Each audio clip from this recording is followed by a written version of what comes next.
Wide receiver first is in full effect on the back of a historically strong year for strategies that involve going heavy at wide receiver early on. But how many of these players deserve to be where they are in ADP? We're joined by Underdog Fantasy's Josh Norris to look at wide receivers and decide if their value is correct in both redraft ADP and best ball ADP.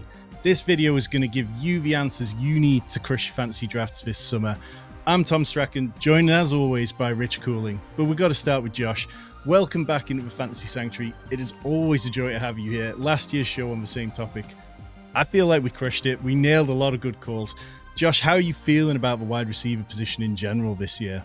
Yeah, sometimes I like to go back and refresh myself of last year's video to see which ones we hit on, which ones we missed. I know we talked about Michael Pittman last year. Now, I will say, Tom, pull back the curtain. You asked me to send you a couple names. I did. And then I realized that a lot of the names we're going to talk about, I did not mention. So I'm hoping for some hot takes between you and Rich here on these names that I might not have any notes on.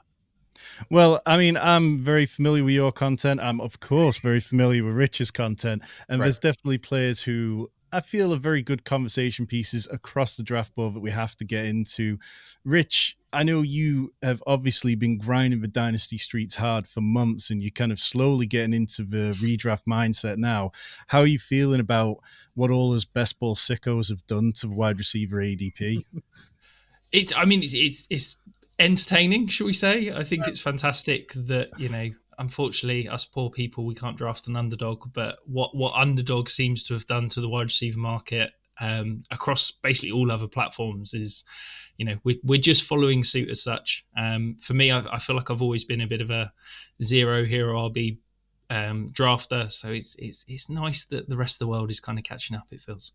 So yeah, we have got a bunch of wide receivers. We're going to jump into them and talk about their sleeper ADP as well as underdogs ADP so that you can work out which platforms the right values on. We're going to start with Marvin Harrison Jr. If you haven't been paying attention to fantasy, if you've just woken back up and you're logging back into your redraft leagues, you might be slightly surprised to see a rookie going at the 1-2 turn. Rich, you called him a bona fide superstar in your draft guide. You said he could produce immediately. Josh, when you were going through the rookie process, you said he makes the difficult look easy and the demanding look effortless. I did. But when Jamar Chase was drafted in 2021, he was the wide receiver 29 in best ball drafts, finishing as the half PPR wide receiver 4. We are just not getting that kind of discount on Marvin Harrison. He sees the wide receiver 9 on underdog going at the 13th pick, 15th pick on sleeper. So Josh, in both best ball and redraft, is Marvin Harrison overvalued, undervalued, or is this just where he belongs to be? Unfortunately, I'm going to say overvalued despite loving the player. It's so funny you brought up Jamar Chase. I don't know if you guys remember. And I love this month of August. We get preseason action every single team this week. 16 games, all these rookies showing out. But Jamar Chase's training camp was just full of drops. And I believe that made him drop in all those drafts, remember? I mean, it was wild. It was wild. And anyways, that's a sidetrack. Back to Marvin Harrison Jr. Love him as a player. The issue is he basically has to put up Puka Nacua numbers this past season or Justin Jefferson rookie year numbers, or as you're saying, Jamar Chase rookie year numbers. Because, let's say Puka last year, was the wide receiver 7 in points per game, and what we're having to draft Marvin Harrison Jr. as the wide receiver 8 or wide receiver 9 right now. That's difficult to do. And I'm really excited about this Cardinals offense, really excited about Kyler Murray. Think Drew Petzing is an emerging play caller that people are going to get on their radars more and more as the season goes along. But man, the thirst is real. And maybe this can dovetail in a conversation of how close should it be between Marv and Malik Nabers. But let's, Rich, stay on the topic of MHJ Jr. here. No, I love the idea of bringing up Nabers because I think for me, that's the person that we need to frame this conversation with in terms of, I love Marvin Harrison Jr. I gave Marvin Harrison Jr. my highest film grade in the last 10 years since I've been grading rookie wide receivers. He is a phenomenal prospect who does so much and I'm expecting big things from, but I just can't get on board with the price difference between him and Malik Nabers. And if you're giving me, I said in my draft guide that this is very much a 1A, 1B in terms of them as rookies coming out. I don't see the situation as massively different. I know that people will look at the quarterbacks and say Kyle is far better, but I think Arizona has got potentially more target competition. I think Trey McBride is a bona fide stud that's going to command targets. I think everything I've read, everything I'm seeing about this Giants offense, I think it is going to be force-fed through Malik Nabers. And I think that, to me, yes, I would take Marvin Harrison over Malik Nabers straight up, but I think they need to be in at least the same tier. Yeah. And I just can't get on board with the price that I'm having to pay to draft Marvin Harrison Jr. because, as you said, he's being drafted almost at his ceiling. Like, in order to warrant the price, he has to have the greatest rookie season we've ever seen. And there is a chance that could absolutely happen. He is one of the best prospects we've ever seen. But when you're drafting and it needing to be historic for him to just pay off his cost, that to me is too rich. And yeah, I'd rather look elsewhere. Yeah, you're comparing the first pick of the second round to the third pick of the third round, and Marvin Harrison Jr. and Malik Nabers. So, and it opens up even more than that if we throw into it the wider redraft, because there's such a variety across the different platforms. Malik Nabers' ADP on Yahoo is 67th overall at the minute. Wow. But Marvin Harrison is still going as like a top 18 pick there. So wow. Yeah. Okay. When you so Tom, I'll play devil's advocate here. Okay. As you know, all summer I've been on this draft good players on good teams binge, and again, a little sidetrack. For that reason, I think almost all of the second round wide receiver stuff and order and ranking of it is all screwed up on Underdog at this moment. But that's another conversation. If it comes down to Marvin Harrison Jr. and Malik Nabers, I think the play caller I really like with Arizona. The quarterback is head and shoulders better. Offensive line, almost certainly better. And I'm okay that there are still pieces around with Trey McBride and James Conner and all this stuff versus what we get with Malik Nabers. And it's just fascinating to me what we're in year 3 with Brian Daboll / Mike Kafka. And on some level in New York, they far and away exceed expectations in their first year by making the playoffs. And it was through like the edges of the game. Like it was in situational football, quarterback mobility and scrambling and athleticism. And they just didn't have any playmakers at all. And Rich, I totally agree with you that like we're getting all these amazing highlights, but it's like the boy who cried wolf for me, because last year we got all of these amazing highlights with Daniel Jones throwing in training camp. Like he didn't miss a pass. It made me draft so much Darren Waller because I thought he was going to expand the offense, but obviously injured, didn't happen. To your point, I do wonder if a talent like Malik Nabers allows his team to expand the offense in a way that we have never seen before. Because I certainly do not believe that Brian Daboll has sat in the lab the last 2 years and said, this is how I envision playing offense at the NFL level. And maybe we actually do see what he really wants to do here in 2024.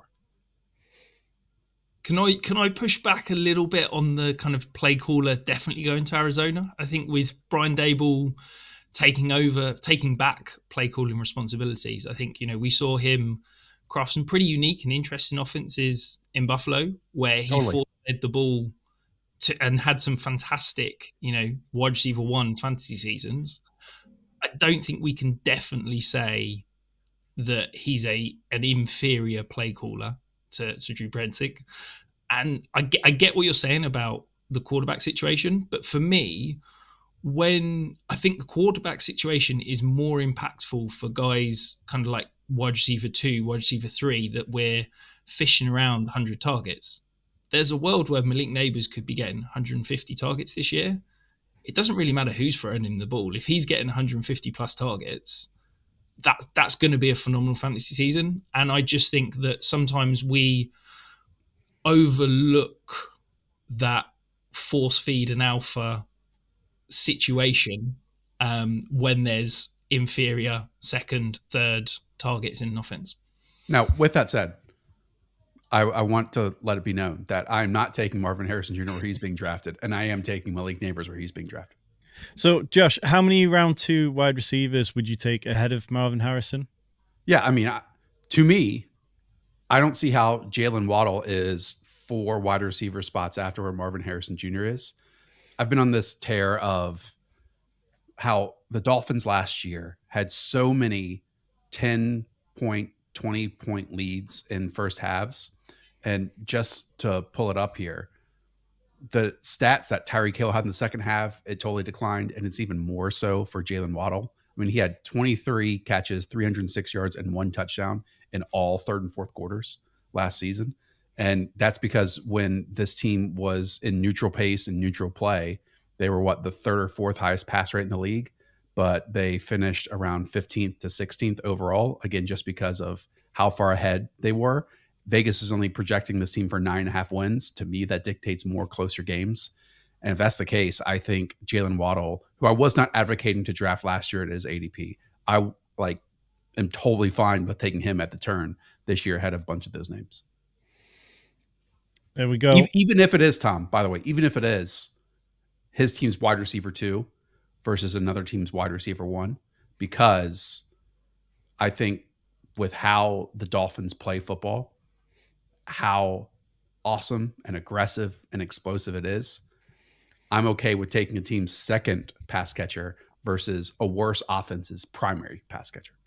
Yeah, absolutely. So official verdict on that one, Marvin Harrison Jr., overrated.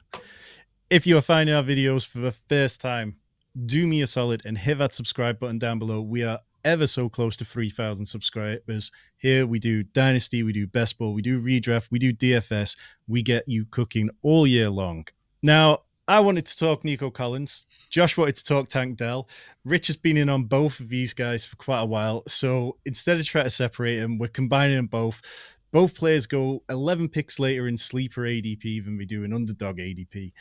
And this feels like it would have been so much simpler without the Texans trading for Stephon Diggs. A year ago, Nico Collins was going at pick 135 overall. He finished as the wide receiver 13 in half PPR points per game. Tank Dell went at pick 177 on underdog. These guys were absolutely two of the stories of 2023, but it felt like the Texans offense still has another gear to reach. Rich, I'll come to you first on this. Do you think Nico Collins can pay off his ADP going at 16th overall?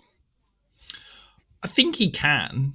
I think he needs a lot of things to go right for him to pay off. But I mean, you can say that about the whole bunch of guys in this second round. It feels like he's expensive, and we're looking at how he produced without Tank Dell in that offense. And obviously they've then added Stephon Diggs and expecting him to just continue on that pace.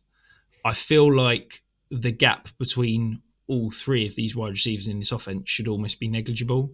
And I can't get my head round wide receiver 11 prices for a guy that could end up being the third target in this offense. How about you, Josh? How are you playing this Texans wide receiver room as a whole? Maybe I'm just off my rocker, but I'm just taking both ahead of Stephon Diggs at this point. Yeah. Love that Nico Collins is the mold, but I also love that Tank Dell breaks the mold in terms of his frame and his size. And look, whenever you watched him run routes, was there ever a point where you thought that his size came in as an issue? Not to me, because of just the vertical stem, the downfield speed that he threatens these guys with. And he runs one of the best out routes, in the league. I mean, 33 first downs last year on 47 catches. He had 6 top 20. Good. Yeah, 6 top 20 finishes for the entire season. Wide receiver 16 in points per game. And we're able to get him as the wide receiver, 25, 26, 27 right now this entire summer. And everything seems totally fine from his injury. It's just, to me, we're going to see a major shift in how Bobby Slowick calls his offense. But what I've already seen is CJ Stroud throwing to Nico Collins on these deep crossers. And I've already seen CJ Stroud throwing bombs to Tank Dell. And what I haven't seen is CJ Stroud with an aging, most likely declining, not that he's out to pasture, but declining Stephon Diggs. And so I just want to take the two players who are in the ascension versus the guy who's on the downward spiral. Yeah, that's generally how I've been approaching it. Like when it comes to best ball, I've got, I'm above the market on Nico Collins. I'm above the market on Tank Dell. But Stephon Diggs, it's kind of like one of those, if I need a wide receiver, if I've been pushed out and it's like, I'm not quite ready to reach further down the draft board, then I will take Stephon Diggs. And I don't want to be complete zeros on him. You know, if you drafted in a couple of hundred teams, there are very few players in the first 3-4 rounds this year who I want to be at a complete zero on. But Stephon Diggs, just to me, is a 5% player. I don't see the need to get aggressive on him outside of one report from a Texans beat reporter who said that Stephon Diggs looked like the wide receiver one there. Generally, most of the good reports seem to be around Nico Collins and Tank Dell. Josh, in terms of, as Rich touched on, we've seen a lot of stuff when Tank Dell and Nico Collins weren't necessarily on the field at the same time together. Do you think it's possible that these two guys in particular, if we're all a little bit further down on Stephon Diggs, do you think that these two wide receivers going at 16 and 34th overall can both pay off their cost? Yeah, this is just anecdotal, and I should have looked this up in preparation for the show, but I feel like when both were on the field, when they did overlap, we saw Tank Dell have some better weeks, and we saw Nico Collins have some better weeks. You know, it wasn't hey, if he leaves, then this guy, that's when he has his monster time, so on and so forth.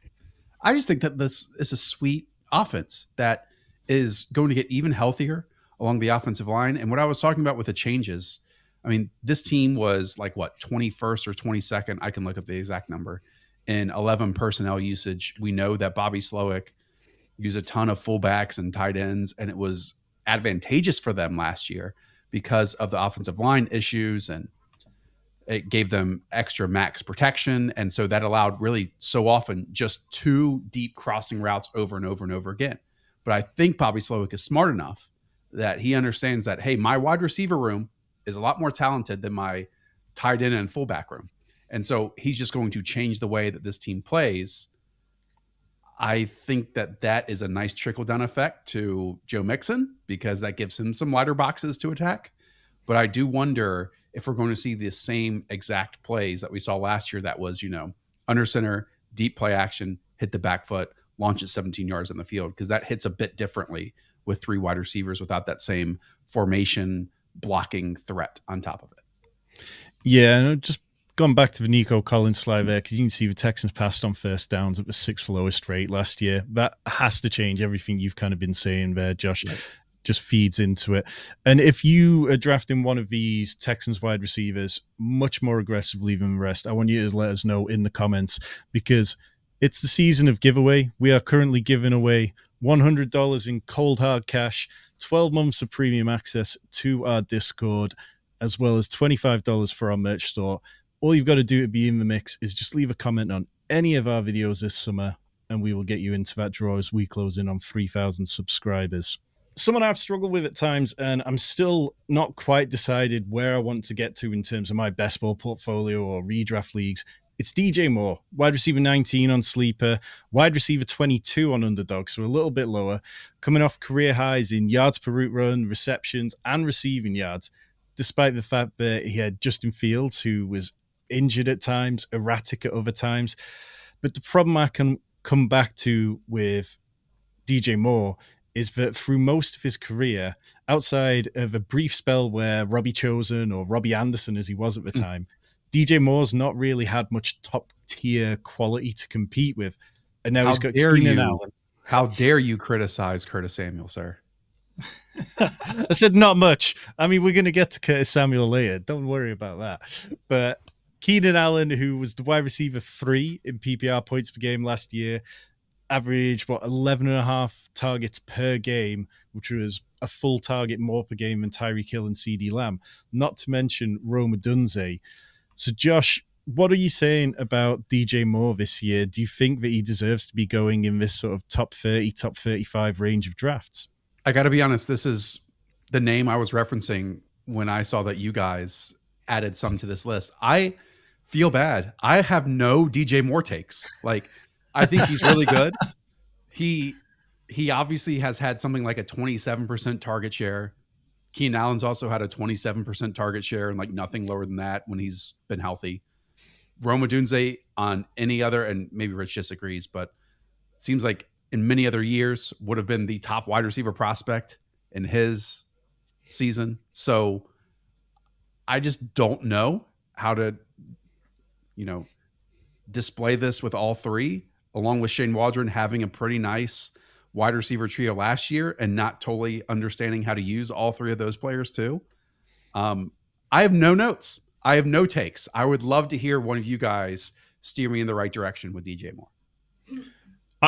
I think for me, DJ Moore is the better in best ball player that nobody wants to call better in best ball. He is so boom bust. You look at last year, 41% of his games he finished outside the top 36 receivers. The year before that, 53% of his games he finished outside the top 36 receivers. He's so boom bust on a week-to-week basis that he can completely cripple you in redraft and managed leagues where you're putting him in the starting lineup. And okay, in best ball, we're fine with that. But in redraft, that can really hurt you. And then you add into the fact we're seeing increased target competition with a guy like Keenan Allen, who commands targets more than any receiver that DJ Moore has ever played with. We've got, okay, I wasn't particularly high on Romeo, but he's still a very, very good prospect. You've then got Cole Kmet, who is a bit of a jag, but, is competent. We're throwing in the offensive coordinator's best mate, Gerald Everett. We've got a pass catching running back that they've signed in free agency in DeAndre Swift. And all of that is with a rookie quarterback, where we know rookie quarterbacks can normally kind of stabilize one fantasy asset on a weekly basis, but not consistently do it for two or three and kind of spread the ball around. And I think that DJ Moore for me is the kind of player who you could look at the end of the season and say, okay, he's had a wide receiver top 15 finish. He's had a competent year, but actually on a week-to-week basis, yeah, he will absolutely win you weeks. We've seen him have 40, 50-point games at times, but there are absolutely weeks where he could put up, 5 targets, 1 reception for 20 yards, and you're sitting there scratching your head going, I drafted this guy in the 3rd round. Well, I mean, it's the cost of it gives me the headaches over DJ Moore, because he's going around pick 30. Then you've got Keenan Allen 25 picks later, and then Rome Odunze another 12 picks later. And I'm just not sure what it is that I'm supposed to be buying from DJ Moore that I can't get from Keenan Allen. Particularly, I know that so much of drafting and so much of ADP is based on reactionary stuff from last year. I mean, if we always just go into the year going, okay, well, the RB1 is the guy who finished RB1 last year, and the wide receiver 1 is the guy who finished wide receiver 1 last year. And that tends to be how ADP starts getting formed. But Keenan Allen's had no respect for what was a monster season, seemingly because people want to throw the age thing at him and say, okay, yes, well, he gets hamstring injuries. But I just, people get injured until they don't get injured. Keenan Allen had that thrown at him for a number of years, and then, yes, he is getting a bit older, and wide receiver play does tend to go off the cliff as we get into the sort of early 30s. But I think that Keenan Allen can be a volume hog and be Caleb Williams' best friend, which is why it's just been an easier click for me. It's the age-old kind of conversation around, if you're buying into an ambiguous backfield, then just take the cheaper player if you don't really have a strong take on it. And that's kind of where I'm at here. Like, I like DJ Moore as a player. Obviously, until last year, he'd never really put it together in the touchdown department. And he did, and he was fantastic. But I just think that Keenan Allen can be a volume hog. So that's kind of why I'm leaning there. Josh, after hearing those two arguments, you got any kind of rebukes to us or any hot takes now that we've laid out our cases? Well, the reason I don't have any strong DJ Moore takes is I have very strong Cooper Kupp, Kyron Williams, and Derrick Henry takes. And they go like 5, 3, and 1 pick ahead of him, And so I'm just hoping to get those guys in round 3 all the time. And if not, then yeah, I'll scramble. But typically when I'm sitting there, either it's a wide receiver heavy room, so I'm able to get Kyron or Derrick Henry, or no one wants to draft the 31-year-old or whatever wide receiver coming off a couple big injuries. And I'm like, I'll take a guy who we've seen be the wide receiver 1 in points per game in 2021 and a year before that as well. So looking slightly further down the board, are you happy taking DJ Moore ahead of Michael Pittman, Zay Flowers?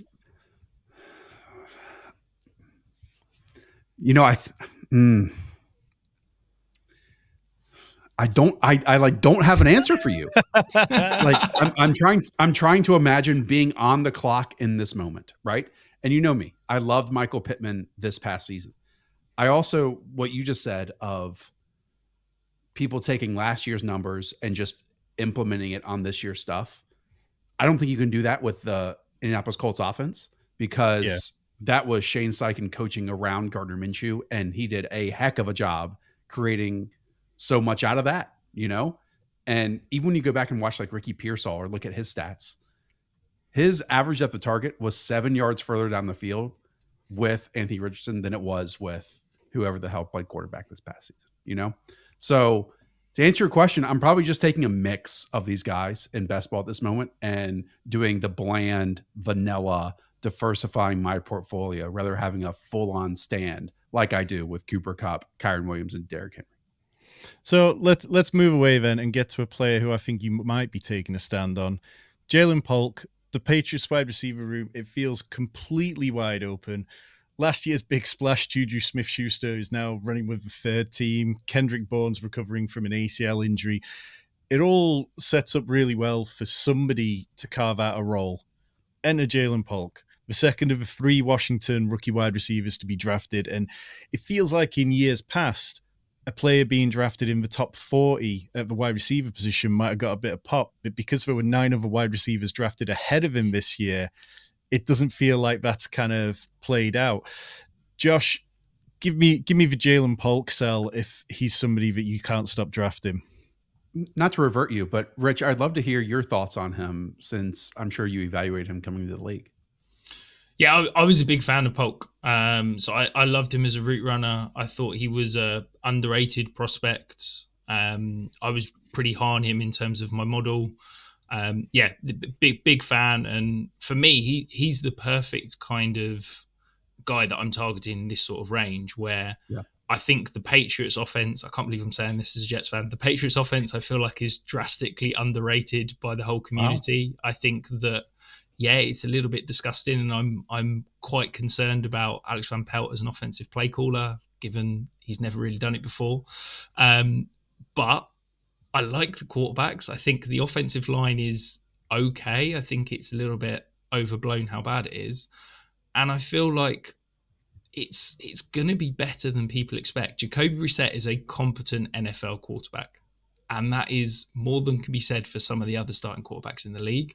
And I'm a huge Drake May guy. So I think if or when Drake May does come in, I don't have any massive concerns. For me, I think that if you look at, take Terry McLaurin out of it, but then you look at the Patriots offense versus the Washington offense. And I think that there's a lot of side-by-side players. I'd prefer the Patriots players. So I don't understand how we can be spending up quite happily on Washington players and yet Patriots players are falling so late in drafts. So I really like targeting rookies in this round of drafts. I really like targeting players that could potentially be the number one target on their offense. And I think Jalen Polk is going to be, probably never going to have a wide receiver 1 finish, but I feel like he's the kind of guy that could be a consistent, solid wide receiver 2, wide receiver 3, potentially as early as this year, but definitely moving forward.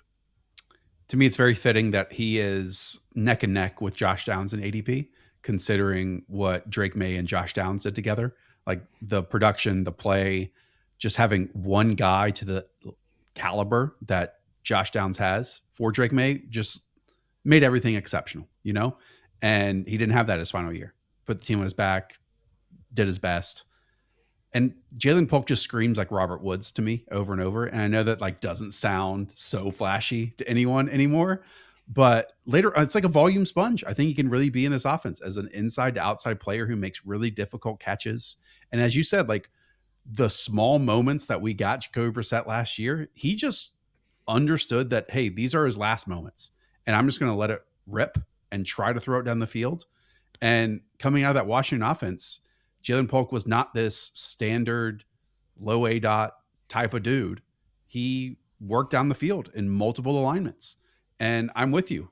Both these quarterbacks have confidence, will try it out. There are many other worse situations someone like this player could have gone to. And I would be surprised. I mean, albeit outside of a Brandon Ayuk deal, but that certainly sounds like he's going to the Pittsburgh Steelers. But if Jalen Polk doesn't lead this team, if healthy, in targets this season, and I'm also a big Hunter Henry fan, but that's a conversation for another day. It just feels like Jacoby Brissett's the kind of quarterback who can roll into most offenses and just really get things going. And it was a real disappointment that last year in Washington, he didn't get more of a chance to play when the wheels were really off on Sam Howell. Like, we'll get to some other pieces of Washington offense soon, but it felt like they could have been far more fantasy friendly with a quarterback who could get the ball out on time. And that's something that Jacoby Brissett could do. In terms of Jalen Polk in particular, do you think that it's going to be easy for him to seize this wide receiver one role overall? If Kendrick Bourne is able to get back healthy, we know they brought in KJ Osborne as well. Rich, are you taking your dynasty hat off and looking purely redraft? Would you have confident taking him in redraft leagues? Yeah, absolutely. Because I think that you're probably going to have to, hold your nose and sit him on your bench for the first 4 or 5 weeks, as you do with most later round dart throw rookie types. But I think by the time the season gets towards that, the money end of things, I think he's going to be almost an every down player. I think that the Patriots are going to be looking towards, building towards the future. And yes, I get that they've paid Kendrick Bourne and, they've retained a lot of those guys that have been there and done it. But I think they realize that to move this thing forward, they need to be building around those younger assets. And I think that that's where Jalen Polk's going to come in and hopefully be force-fed targets. And I think he's the type of player that can easily command, that sort of 7-8 plus targets a game that would make him a reliable fantasy option. And Tom, I think the outcome of his season all depends on if he gets like 6 touchdowns versus like 2 touchdowns. Yeah. Like it can be that simple inside the red zone, inside the 10-yard line. If the quarterback throws an accurate ball, if he makes a difficult grab, we talk about, touchdown over expectation all the time. Obviously we don't expect the Patriots to be in like the top half of the league in terms of red zone opportunities, but still, like, a range of outcomes for me to have 7 touchdowns and a range of outcomes to have 2 touchdowns. And again, that's what's going to dictate where he finishes, in my opinion. As we close in on these first preseason games, is there anything in particular you're really looking to see from Polk, Josh? Honestly, no. Like, so many other rookies in comparison to him, because I thought he played with like a veteran savvy nature to him. Like, to me, it's how much he plays. If he doesn't play very much, I think that's a really solid thing, right? If he's out there and he's in 2 wide receiver sets, that's awesome. Because, Washington played so many 3 wide receiver sets. And then when he's in 3 wide receiver sets, where is he playing on the field? Is it in the slot or is it out wide? All these types of things. But there are so many other rookies that I'm like unclear on if their games translate to the league or what they look like immediately versus I think Polk, again, is just like a Robert Woods regen. I think for me, I'm fascinated to see that alignment piece. And you mentioned about, is he going to line up in the slot? Is he going to be out wide? I really hope that they move him around and he gets lined up all over the place. If he's just lining up in one place on the field every snap, I'm going to be a little bit concerned. Curtis Samuel, Josh, you've been on record as a Curtis Samuel fan for a long time. 5 years. Back in November, you tweeted, looking forward to getting abnormally optimistic about whatever team Curtis Samuel signs for this offseason. Now we get him on the Buffalo Bills. He's the wide receiver 48 on Underdog, wide receiver 52 on Sleeper, but he goes 34 spots later on Sleeper than he does on Underdog. For me, Curtis Samuel gives the Bills something that they just didn't have last year. And according to Next Gen Stats, Samuel averaged 9.08 miles per hour within the first second of his routes in 2023. That was the 3rd quickest in the NFL. Bills wide receivers last year averaged 7.95 burst score in that metric, which was 29th in the NFL. He gives them more speed. He gives them so much versatility. Josh, abnormally optimistic. How high is it right now? That I'm taking a whole bunch of them. I mean, the 3rd pick of the 8th round, I believe he's going right now. We saw once Joe Brady, we saw once Joe Brady took over last year that this offense did not want to feature like a single primary pass catcher. I mean, when you look at the Stephon Diggs numbers outside of that, it's drastic. I think that's going to continue this year. And I'm so glad we have like the 8 or 10 games that we got of Joe Brady calling these plays. And to me, when you look at this team that is going to be top 5, top 6 in points scored this year, and they have so many questions among all pass catchers. Okay, we can start with Keon Coleman and his separation ability on the outside, or where is he going to line up, right? Those were there at Florida State. You have Khalil Shakir, who has had his moments, but it certainly feels like this team views him as a slot primary player, and we'll see more outside of that. Even Don Kincaid has questions. Last year, he played like 270 run blocking snaps fewer than someone like Sam Laporta. And so he just needs to like prove that he's going to be on the field at all times. Literally, the one question we don't have is, how is Joe Brady going to utilize Curtis Samuel? Because we got it. It was a 1,000-yard season, something like 800 receiving yards, 200 something rushing yards, a Swiss Army knife, if we can use that term. And again, it's like the one answer that we definitely know heading into this year. And because of that, on the best offensive environment he's been in, I'm all in once again. Rich, are you going to dampen the Curtis Samuel party?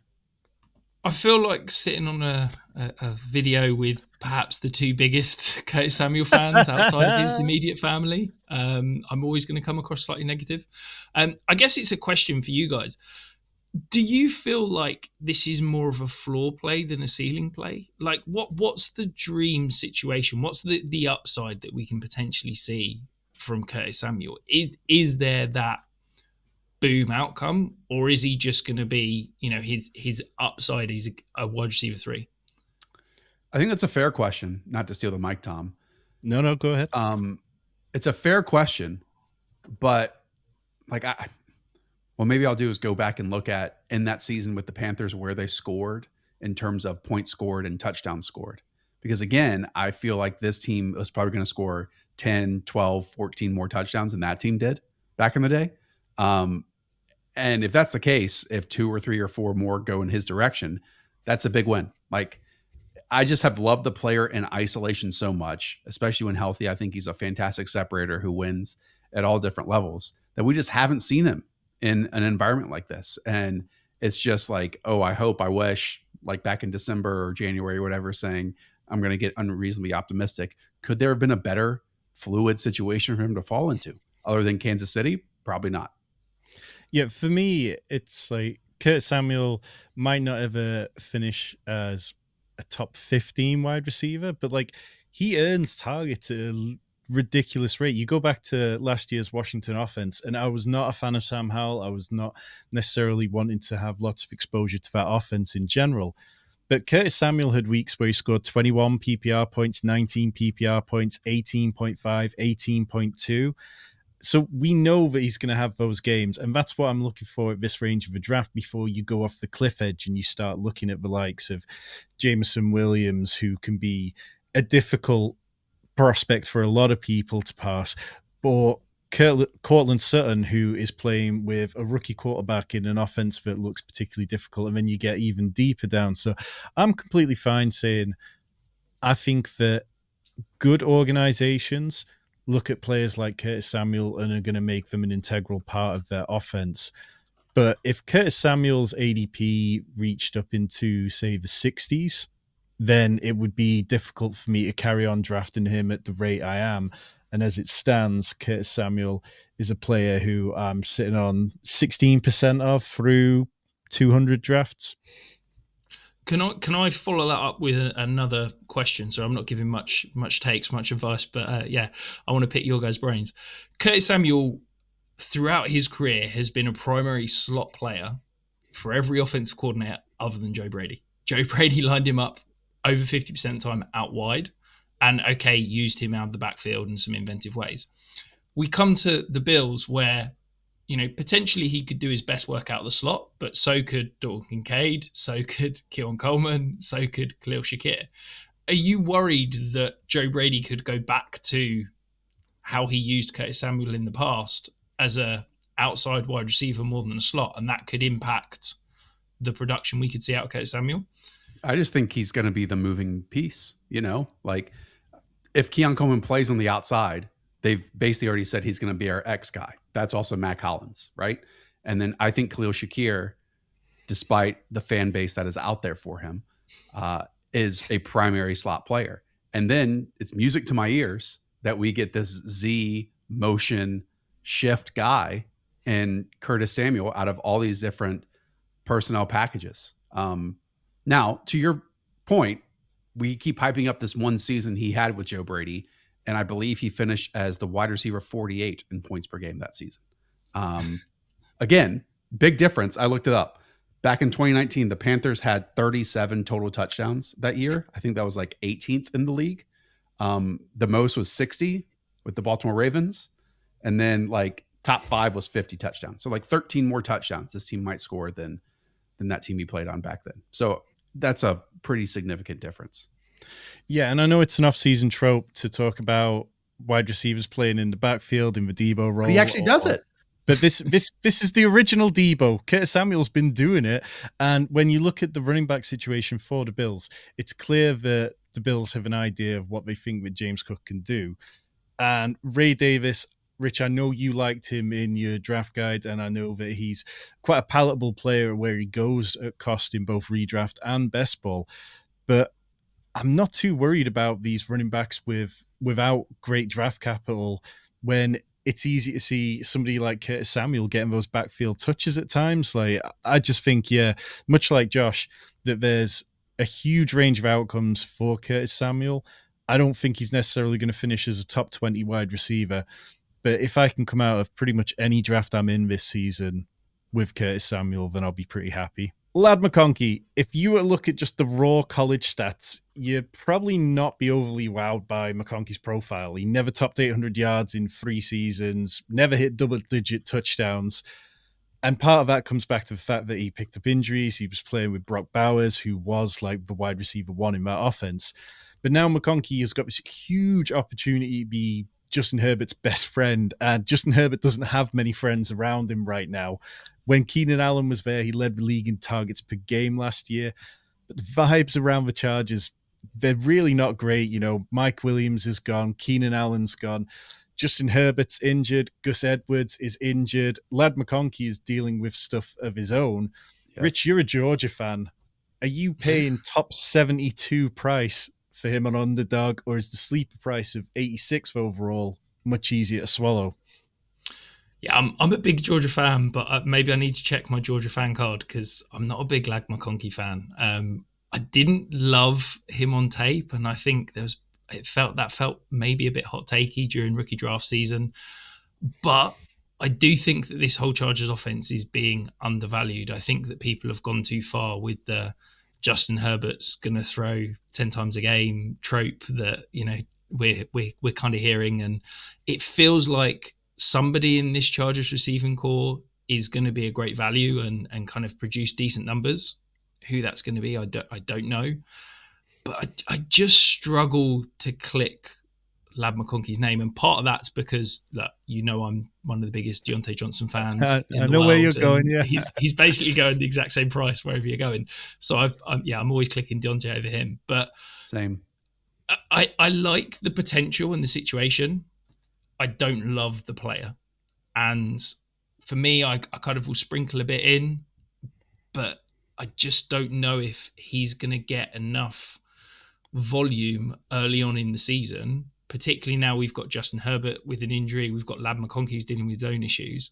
Is he the kind of player that you're going to draft in redraft, sit on the bench for the first couple of weeks, and then when, you know, the first bye weeks come round, is he going to be one of those guys that you're going to have to drop because he's not producing? And for that reason, I'd rather click on someone else in this sort of price range. Are you saying he could become Amon-Ra St. Brown? That feels slightly hyperbolic, I'll be honest. Well, no, I mean, that's the one which I've had thrown at me before. But okay, he can play that volume receiver role who grows into it as the season comes along. And if that's what you need at the end of the season, then it's going to be absolutely a price worth paying. But yeah, I really struggle with it. Josh, is it just an easy Deontay Johnson click for you every time as well?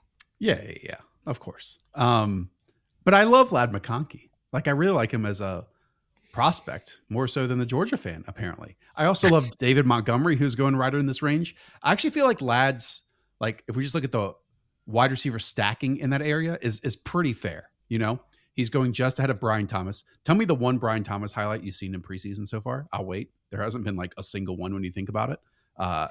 Fascinating thing to watch because he is really important to them. JSN, I actually am very intrigued by, especially with Brian Grubb. I'm sure, Rich, going back and watching all those Washington Husky wide receivers, you're like, cannot wait to see this offense in the NFL. I think that's like maybe the most undervalued offense in the league at this point. And then it's Keon Coleman, you know? So like, I understand having Ladd McConkey at this point. I am absolutely of the opinion that this Chargers team is going to be better throwing the football than just this idea, as you said, that they're going to throw 20 times a game and that's it. Now, that was easier to say when Justin Herbert was not dealing with a foot issue that's going to keep him out for multiple weeks. But at the very least, I think we can see like a really efficient season for him, you know, even if they are 30th in pass attempts, he's still talented enough. He's going to be hyper efficient. But if I'm drafting like one of these guys at their value, cancel me, but it's Josh Palmer. Yep. No, I do a weekly podcast with Andrew Erickson on Fantasy Pros, and he's very much on the Josh Palmer train at the minute. And it's just hard to look at things and go, okay, well, I can get Ladd McConkey in this role that we're projecting at round about pick 70, but then sort of 20, 30 picks later, I can get Josh Palmer, who, yes, Josh Palmer's Josh Palmer. We kind of know what he is to an extent, but he's definitely flashed at points. He's shown the ability. He's shown the kind of relationship with Justin Herbert already. So I'm definitely happy to take him. Rich, would you rather take shots on Josh Palmer, or if you're taking one of these later Chargers wide receivers, is it Quentin Johnson or DJ Chark? I want no part of Quentin Johnson. Thank I you. think look, I feel like I've made my opinions on Quentin Johnson plenty well known over the last I was years. definitely baiting you there a little bit. I knew that one. I think it's, look, when you're looking for value wide receivers in the later rounds that aren't necessarily starting options, you're either looking for massive upside or a guy that's going to produce early in the season. And I think that, does Ladd McConkey have massive upside? I don't really see it. Is he going to produce early in the season? Probably not, given Herbert's injury troubles. Ladd McConkey's a rookie and is dealing some health stuff himself. So for me, the guy that's going to produce early in the season is Josh Palmer, because he's the veteran. He knows, you know, how to get his body right and get ready for the season and all that kind of stuff. So yeah, absolutely. I'd probably take Josh Palmer over Ladd McConkey straight up. And the fact that I'm getting a discount on it, I think is easy for me. Romeo Doubs currently going wide receiver 50 on Sleeper, wide receiver 50 on Underdog as well. 15 spots between where they both go. Now, I know both of you on this channel in separate videos mentioned Jayden Reed as a player who could strike it big. Rich, particularly, you really were very in on Jayden Reed. The Packers wide receiver room, it's brimming with potential. There's so many fun young wide receivers there. But it sounds like the drumbeat out of Green Bay is that Romeo Doubs is going to have a big role. We've seen his ADP climb up already over the last few days. I think he's up 5 spots in the last week or so. Josh, are we too low on Doubs? And would you prefer him in best ball or redraft? How could anyone have any takes on Romeo Doubs? I mean, he is like the most generic boilerplate player. If he was, I think Matt Harmon said this on our show, if he was 10% worse at his job, it would be really easy to start Jayden Reed, Christian Watson, and Dontavian Wicks all the time.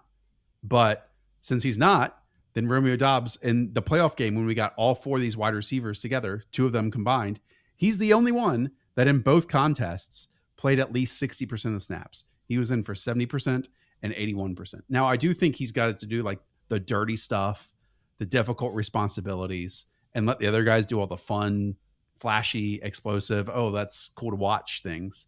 But to me, his best attribute is he's going to be on the field, and that's important. But I don't know. I don't have anything that attracts me to Romeo Doubs on an individual level. So, Rich, I'll let you go in a second, but for me, the attraction to Romeo Doubs at the minute is if that role's secure, it feels like it probably might be the most secure role on the Packers offense, as you kind of touched on. And at this point in the draft, where you're looking at Josh Palmer, Rashid Shaheed, Tyler Lockett, it's where the roles start to kind of get a bit trickier. You know, Jameson Williams around before it. So I wouldn't take Romeo Doubs on a team where I was looking for ceiling.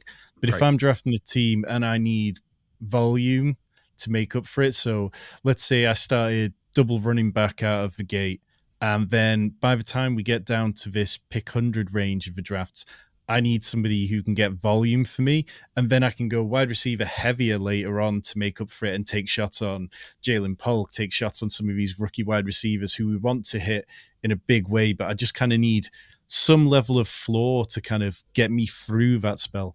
That's where I think Romeo Doubs is quite interesting at the minute. Like, Rich, what's your take on Doubs? Are you just still fully in on Jaden Reed, who's going much higher up draft boards?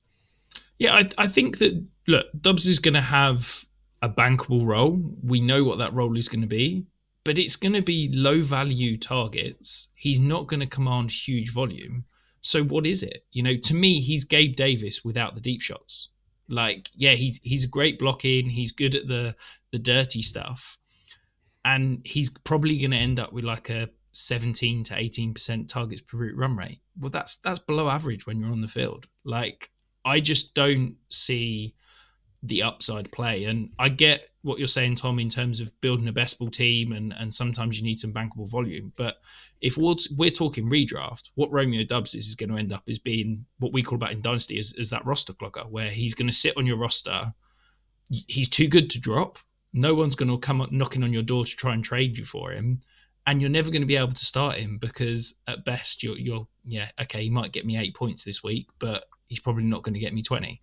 So I just think he's going to end up being a very expensive guy to sit on your bench and frustrate you.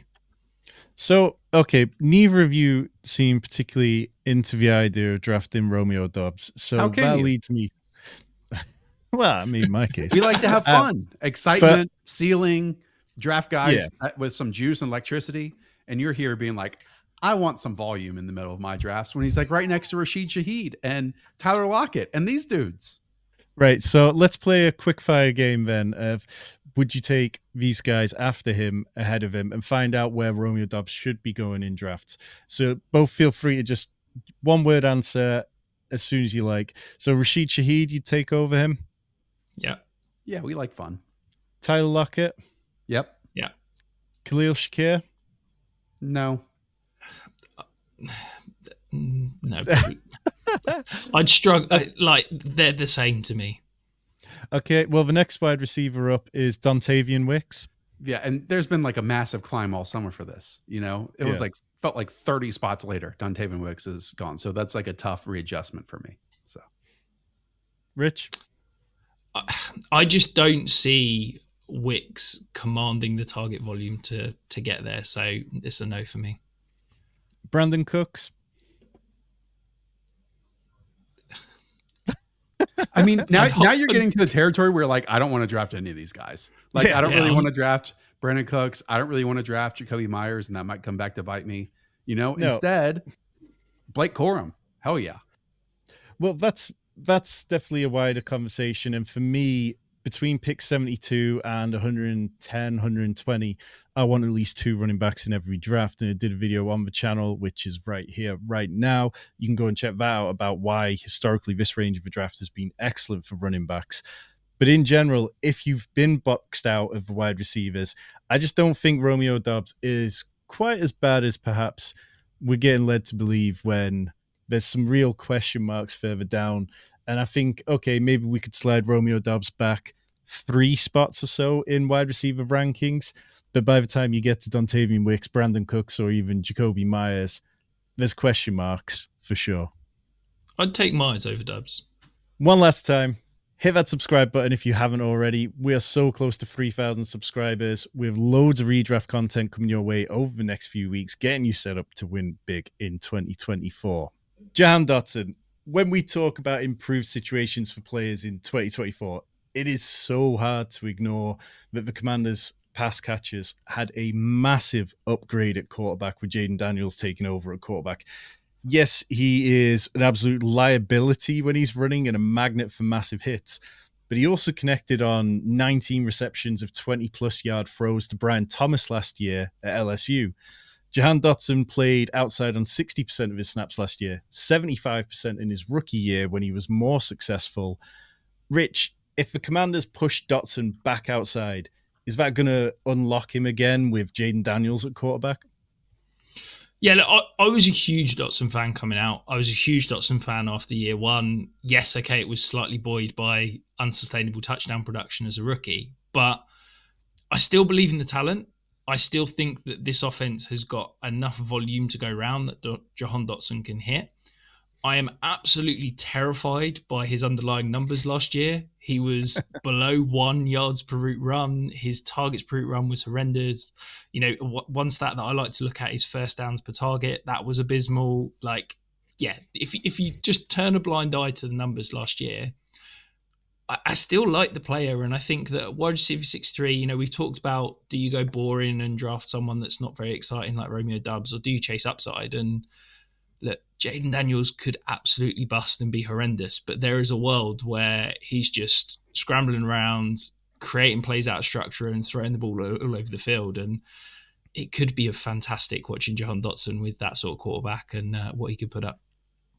Tom, this is my post-hype, not breakout, but post-hype pick, just like Michael Pittman was last year. And I think Michael Pittman's a superior player to Jahan Dotson. But I mean, I saw the same thing as Rich. Liked him a lot in those contest situations. Went earlier than I was expecting the NFL draft. When you watch him his rookie year and you're like, man, there's a player here, you know? And then he did nothing last year. Last year's environment, despite putting up the numbers and however Sam Howell was able to amass all those fantasy points, it was abysmal to watch. Nothing was correct on timing, and guys were just being rotated, and it felt like they were just we're not on the same page at all. When you go back and watch isolation of Jahan Dotson and Sam Howell, who, by the way, the league now agrees is not an NFL starter.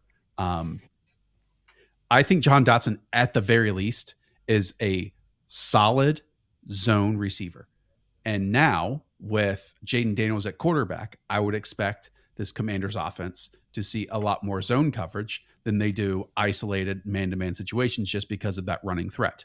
And so I just think that that is simply going to elevate Jahan Dotson, rather than, you know, sticking him on the outside, asking him to win one-on-one versus the top corners across the league. He can find these soft spots, hit the timing, so on and so forth. And as of right now, if that's his floor, that's cool. And then we build off from there. I just think he's just a better player than what we saw last season. Yeah, I've been taking plenty of Jahan Dotson, and simply because it is that post-hype sleeper kind of thing. And when you look at the wide receivers around him, there's nobody particularly inspiring. And also, just to get real best ball bro honors, they play the Falcons in week 17. And if I'm going to be in on Drake London, if I'm going to be in on Kyle Pitts, Bijan Robinson, then I want to correlate that piece, and correlating it with a wide receiver who we've seen be good. Yes, he only had 3 double-digit games last year, but back in 2022, 54% of his games result in double-digit points. That's the kind of week 17 correlation piece that I'm all right taking shots on, particularly over the tight ends in that Commanders offense. I've got no interest in them.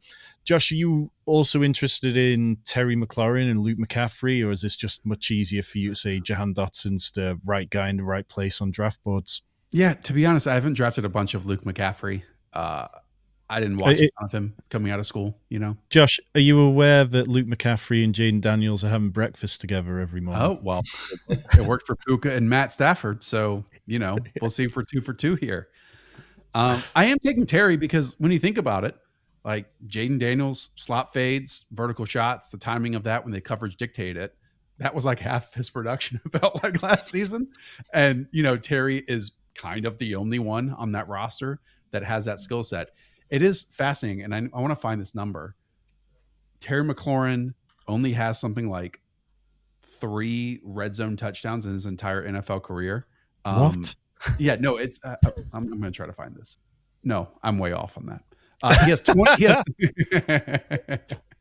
He has 25 touchdowns in 5 years. Okay, just 11 of those have been inside the red zone, but still, like 11 is a very low number when you consider how many of receiving touchdowns are scored are inside of the red zone. So yeah, This is one of those teams that can be super fun. I'm really excited for Cliff to implement his no huddle and the pace and everything he brings to this team. I just don't want to get too over my skis on an offense that, when you think about it, probably has a bottom 5 offensive line. And if you add injuries on top of that, there's a chance that, like we have seen, that totally cripple offensive success league wide. It's a good job they've got a quarterback that's really good at avoiding sacks and, doesn't have a high pressure to sack rate. Well, the one thing you can say, and, we made several YouTube shorts showing Jaden Daniels getting obliterated, but I mean, he didn't miss games. He didn't get injured. So it looks ugly, but maybe he is kind of like Lamar Jackson and just understands where to get his body slightly, even if it does look horrendously ugly. Yeah. Hopefully those were all the answers you needed to decide if the ADP is right or wrong on the players we covered today. Josh, truly a pleasure talking ball with you. You guys at Underdog are absolutely killing it in the content streets as usual. Anything in particular that people should be keeping an eye out for over there? No, I mean, we're going to post tonight a video with JJ Zacharyson. We just posted Hayden's favorite pick in every single round, and honestly, really love preseason action. So we get to see these rookies for the first time, see if the way they won at the college level translates to the NFL. And honestly, I kind of see it the first time they step on the field. I'd rather have like 3 games of preseason action than 3 games of college games, to be honest, to go back and evaluate. So Mondays and Tuesdays, every single week this preseason, we'll be shifting our rankings and showing all those performances from preseason action. Awesome. Love it. I can't wait for Stats versus Film to be back every week of the NFL season. Easily my favorite show on YouTube. Myself and Rich will be back very soon with Heath Cummings of CBS looking at the overvalued, undervalued quarterbacks. I'll be drafting on Friday with Pat Crane and Tyler on Underdog. Use promo code Sanctuary when you sign up. We've got Justin Herzig on Monday. Loads more redraft content heading your way. Hit the thumbs up. And remember, every single comment you leave on any of our videos gets you entered into our summer giveaway.